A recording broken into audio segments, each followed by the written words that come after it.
जय श्री राम दोस्तों। कर्नाटक के पश्चिमी घाट के घने जंगलों के बीच एक छोटा सा गांव है जिसका नाम आज भी कई नक्शों से गायब है। कहा जाता है अगर उस गांव में रात के 2 बजे के बाद कोई इंसान बाहर निकल जाए तो उसे पीछे से किसी के चलने की आवाज जरूर सुनाई देती है। लेकिन जब वो पीछे मुड़कर देखता है तो वहां कोई नहीं होता। और अगर कोई दूसरी बार पीछे मुड़कर देख ले तो वो इंसान कभी सुबह तक जिंदा नहीं बचता।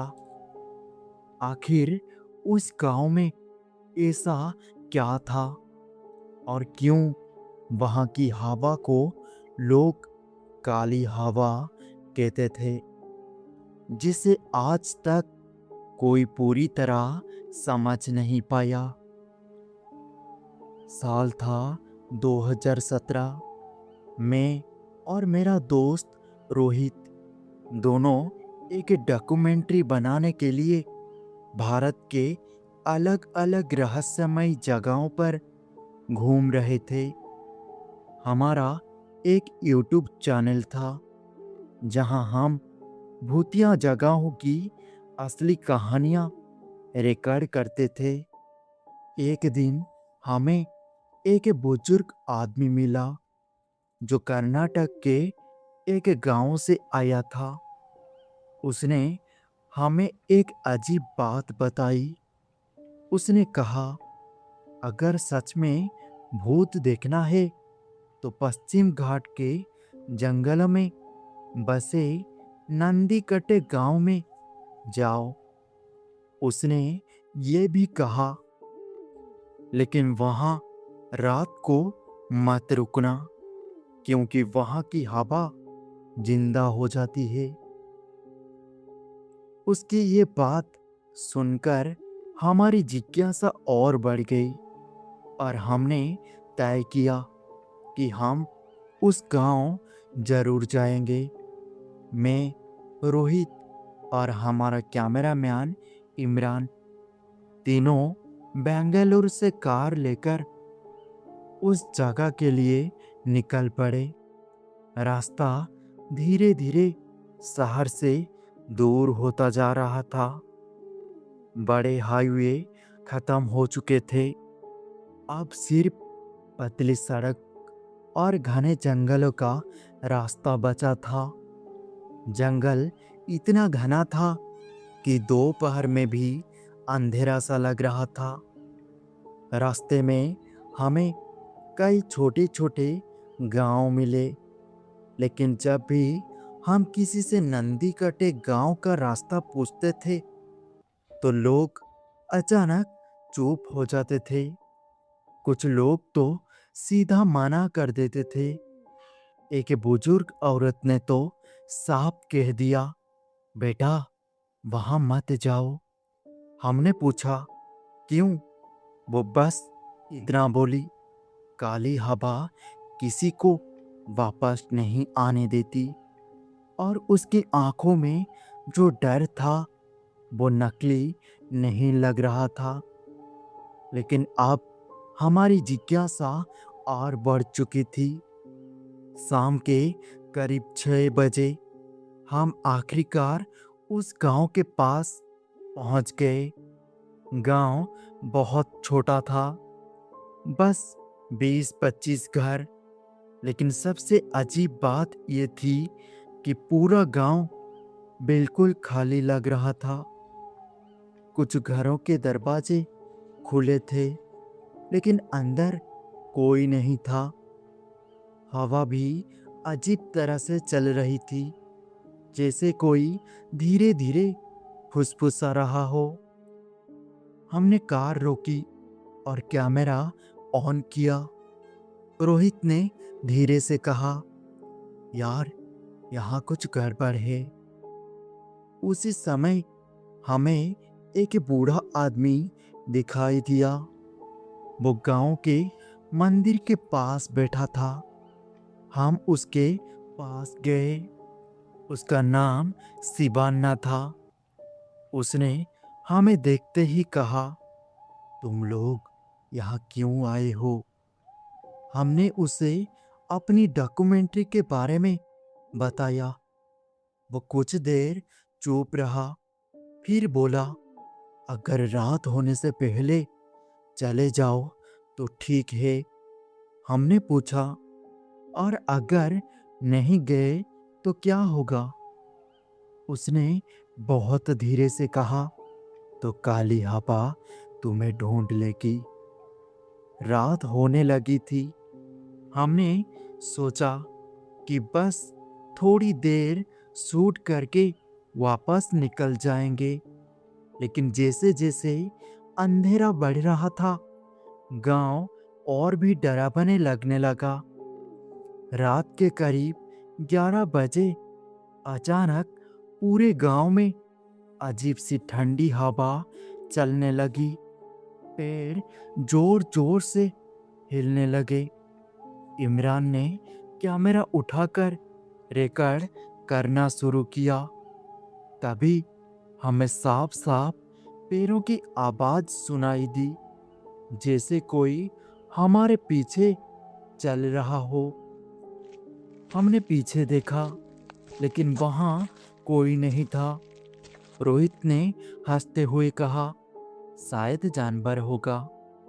लेकिन तभी फिर वही आवाज आई, इस बार और करीब, जैसे कोई नंगे पैर मिट्टी पर चल रहा हो। इमरान ने धीरे से कहा, भाई यहाँ कोई है। लेकिन हमें कोई दिखाई नहीं दे रहा था।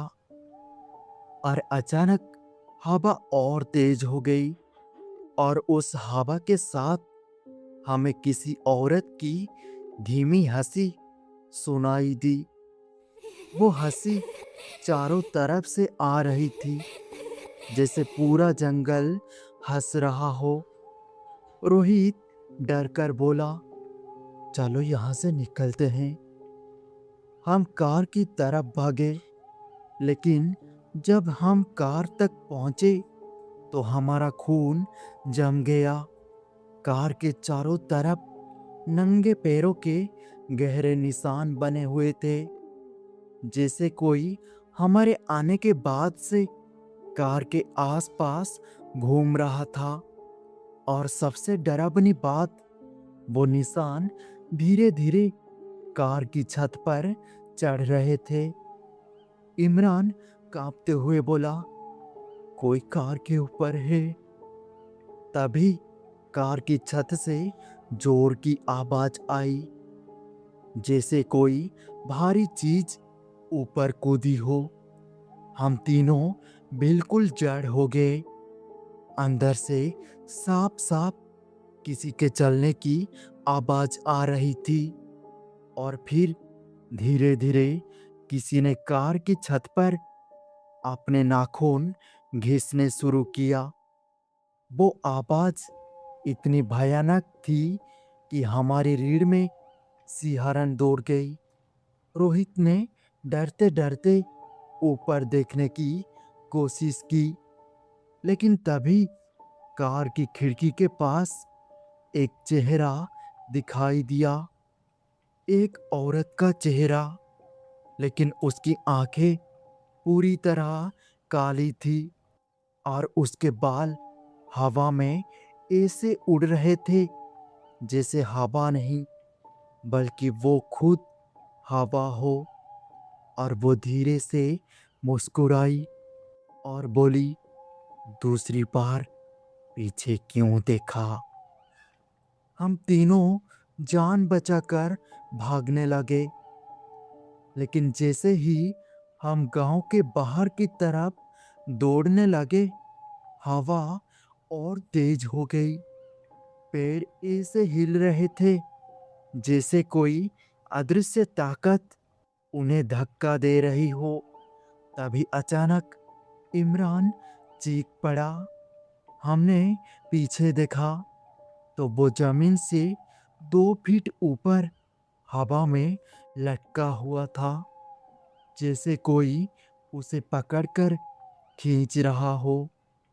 उसकी आंखों में खौफ था और अगले ही पल वो अंधेरे जंगल में गायब हो गया।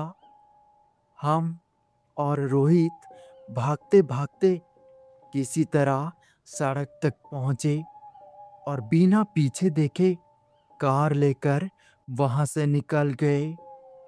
अगले दिन हम पुलिस के साथ वापस गांव आए, लेकिन वहां जो हमने देखा उससे हमारे होश उड़ गए। पूरा गांव खाली था, एक भी घर में कोई नहीं रहता था और गांव के बाहर एक टूटा हुआ बोर्ड लगा था जिस पर लिखा था, नंदी कटे गांव 1996 में पूरी तरह खाली कर दिया गया, क्योंकि उस साल एक रात में पूरा गांव गायब हो गया था। आज तक कोई नहीं जान पाया कि उस रात गांव के लोगों के साथ क्या हुआ, लेकिन वहां के जंगलों में रहने वाले लोग आज भी कहते हैं रात के 2 बजे के बाद वहां काली हवा चलती है और अगर उस हवा के दौरान कोई इंसान पीछे मुड़कर देख ले तो वो इंसान कभी वापस नहीं लौटता।